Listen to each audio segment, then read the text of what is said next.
Oui, bonjour les amis, on retrouve notre Genèse toujours au chapitre 21, non, pardon, l'Exode, chapitre 21. Le Code de l'Alliance, mais cette fois-ci pour parler de la peine de mort. Car qui frappe un homme à mort sera mis à mort. Cependant, celui qui n'a pas guetté sa victime, puisque c'est Dieu qui l'aurait mise sous sa main, je te fixerai un lieu où il pourra fuir.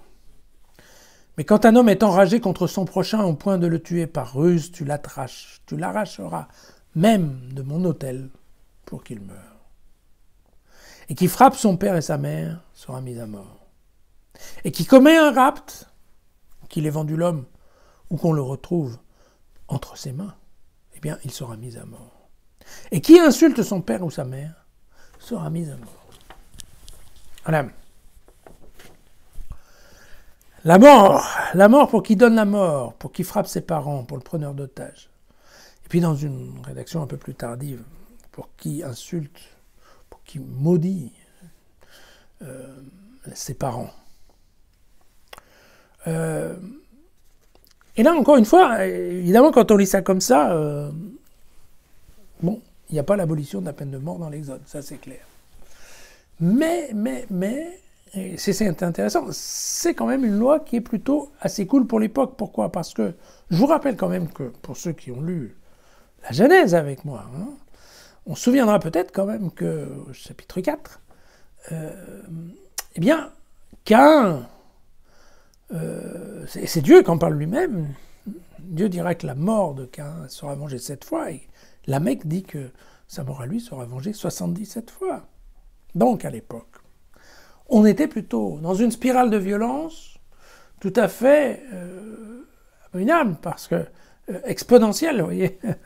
Une mort veut dire 7 morts, une mort veut dire 77 morts. Vous voyez, on est vraiment dans un circuit qui est complètement exponentiel. Et ce que veut casser le code de l'Alliance, c'est cette violence.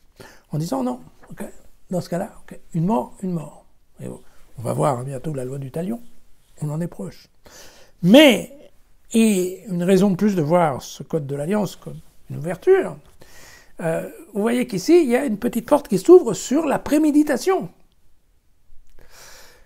Si un homme tue sans préméditation, alors éventuellement, Dieu trouvera un espace pour qu'il puisse aller. Donc il sera éliminé de la société, de la communauté, mais il ne sera pas condamné à mort. Par contre, la préméditation, ça justifie complètement la mort. Vous voyez? Bien. Et puis, par rapport à ce dernier verset qui insulte son père ou sa mère, insulter, c'est maudire, en fait, ici, la traduction. Et attention, parce qu'à l'époque, on croyait beaucoup dans la possibilité de la malédiction se réaliser. Donc ça veut dire quoi? Ça veut dire que déjà, quand on maudit, quand on menace de mort, en fait, on tue un peu. Voilà, et c'est ça ce qu'il faut bien se rendre compte ici, aujourd'hui. Maudire, on sait que ça ne veut pas dire grand-chose, mais à l'époque, on y croyait beaucoup.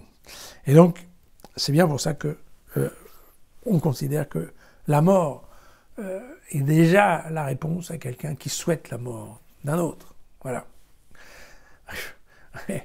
À demain.